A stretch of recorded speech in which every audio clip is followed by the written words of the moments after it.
बारे में नहीं, ऐसा नहीं कुछ सर इसको मैं साधारण भाषा में बताता हूँ। इसके अंदर लगा है क्वांटम सेंसर, ये आपकी एनर्जी बॉडी और बायोलॉजिकल बॉडी को हील कर देता है। अब इसको और साधारण भाषा में ये बोल सकते हैं कि ये quantum is just like God. आपने ईश्वर से कुछ मांगा और उसने तथास्तु किया और आपके पास वो मिल गया। अब उसको क्या करना है जान के? हम ईश्वर को जान सकते हैं क्या? इम्पॉसिबल। हम अपने आप को ही जान लें, वो बहुत बड़ी बात। तो आपने जो अभी थोड़ी देर पहले बताया, मेरे को बड़ा इम्प्रेसिव और बहुत अच्छा लगा। वो मुझे आप समझाओ कि अगर हमारे पास ज्ञान है तो क्या ज्ञानी बड़ा है, या जो उस ज्ञान को समझ जाए वो बड़ा है, या उस ज्ञान को वो बिखेर दे वो बड़ा है? बिखेरने वाला। वाह, मैं हूं वो।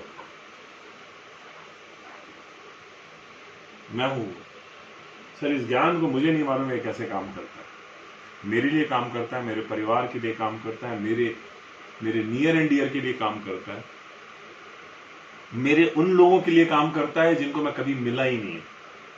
और आज की डेट में मेरे पास हजारों लोग हैं ऐसे जिन्होंने अपनी बायोलॉजिकल बॉडी और एनर्जी बॉडी दोनों को हील कर लिया इससे। क्या मैं बता ही नहीं सकता कि क्या क्वांटम है। क्वांटम के बारे में कौन बता सकता है, जिसके ऊपर सबसे बड़ी थ्योरी लिखी है एल्बर्ट आइंस्टीन ने, जिसका ब्रेन 4.5% मतलब कितना जबरदस्त काम करता था। और हम लोगों का, हम इंसानों का तो 1% काम नहीं करता। हम ये पूछते हैं कि ये कैसे काम करती है, बताओ जरा। हम कैसे बता सकते हैं?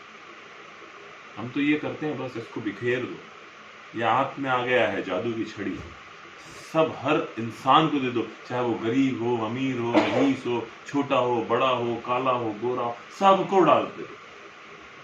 क्योंकि हमारे सनातन में कहा जाता है विश्व का कल्याण। तो विश्व का कल्याण करने का तो एक यही माध्यम मिला है मुझे। अब मैं चाहता हूं कि इसको आप बताओ कि इसको किस तरीके से मैं क्या करूं कि वाकई में मैं वहां पहुंच जाऊं जहां आप बोल रहे हो। हर एक घर में, जैसे मोबाइल हर घर में पहुंच गया, आज भिखारी के पास भी है मोबाइल। और आज से 25 साल पहले हम ये बोलते थे, इसका विरोध करते थे मोबाइल का, कि ये तो रईसों के शौक है। उस समय 32 रुपए, मुझे याद है 32 रुपए आउटगोइंग और इनकमिंग 16 रुपए थे। मैं चेन्नई में था।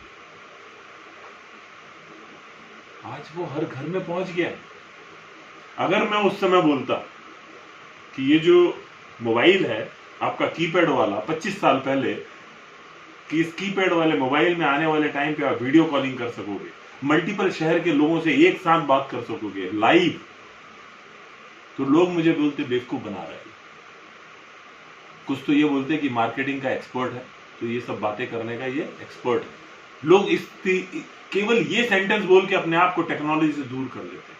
जो नई चीज उसको एक्सेप्टेंस में, अपने को एक्सेप्टेंस मोड में लाते ही नहीं। शब्द मैं आपको बोला ना, यस्सु नास्ति स्वयं प्रज्ञा, जिसका खुद का ज्ञान नहीं, शास्त्रांतस्य करते कि आपको जो ज्ञान है शास्त्र भी या साइंटिफिकली, ठीक है, तो साइंटिफिकली आप बात किए, तो उसके खुद का ज्ञान नहीं है, ठीक है। यस्सु नास्ति स्वयं प्रज्ञा शास्त्रांतस्य करते कि, चाहे कितना भी शास्त्र पढ़ा है उसके सामने कुछ से जीरो है। तो वही लोचन भंग दर्पण किंग करिष्वाम, जिसका आँख ही नहीं है उसके सामने आप आईना पकड़ेंगे तो क्या समझेगा? वही वाली बात है ना, इसलिए वो मुकर जाते हैं।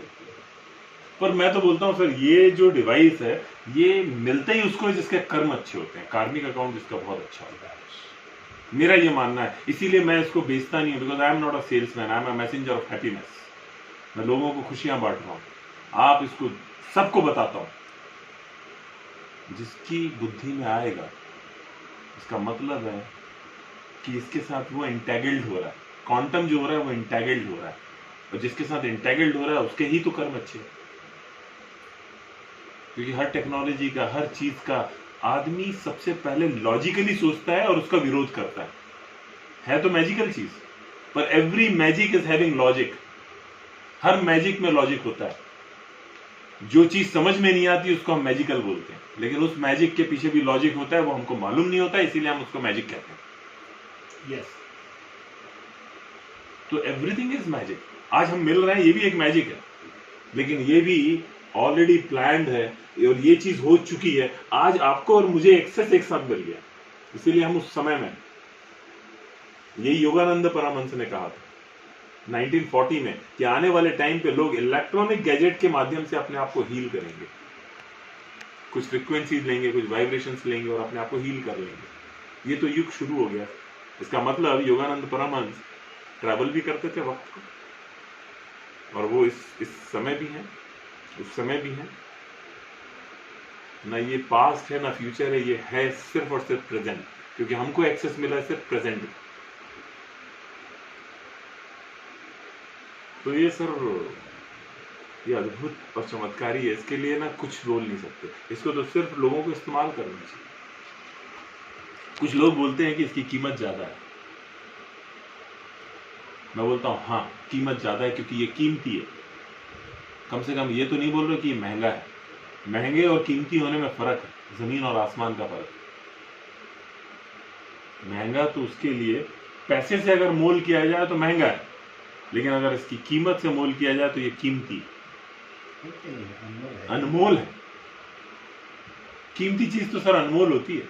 अब जैसे वायु हमारी, जो हम ऑक्सीजन लेते हैं, ये अनमोल है, पर फ्री में मिलती है, वैल्यू नहीं करता आदमी।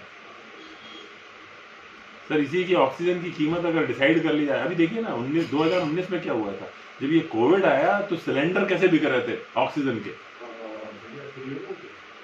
तब उसकी कीमत मालूम पड़ रही थी लोगों को। जब फ्री में मिलता है लोगों को उसकी कीमत नहीं करते। सर लोग अपने शरीर की कीमत नहीं करते। लोग बोलते हैं सर मेरा शरीर, सर शरीर एक्चुअली मिला है उनको फ्री में। कोई भी चीज फ्री में मिलती है ना तो उसकी कीमत नहीं करता। गाड़ी पैसा से खरीदते हैं इसलिए अच्छा ऑयल डालेंगे, अच्छा पेट्रोल डालेंगे, लेकिन अपने शरीर को क्योंकि फ्री में मिला है, बाप दादाओं ने दे दिया है, कोई फैक्ट्री में बना नहीं है, कोई कीमत है नहीं उसकी। मेरे यहाँ अभी मुंगली से स्टूडेंट है, बारिश हो रही है, फिर मुंगली से आ गए न्यू एडमिशन, जो पैसा देते हैं वो चाहे बारिश हो या गर्मी हो कुछ भी हो, वो आ जाते हैं सीखने। अच्छा, लेकिन जो स्कूल के पास है बाजू में फ्री में सीखते हैं गरीब, वो टाइम में नहीं आते, क्यों? फ्री में आते हैं, कदर नहीं करते, अगर पैसा देते हैं वो चाहे कितना भी तकलीफ हो आ ही जाएगा। तो फ्री में जो चीज़ मिलता है ना, इसका कदर नहीं कदर, बिल्कुल सही कहा, मैं आपकी बात से बिल्कुल इत्तेफाक है, आप सही बोल, यही होता है। What is this?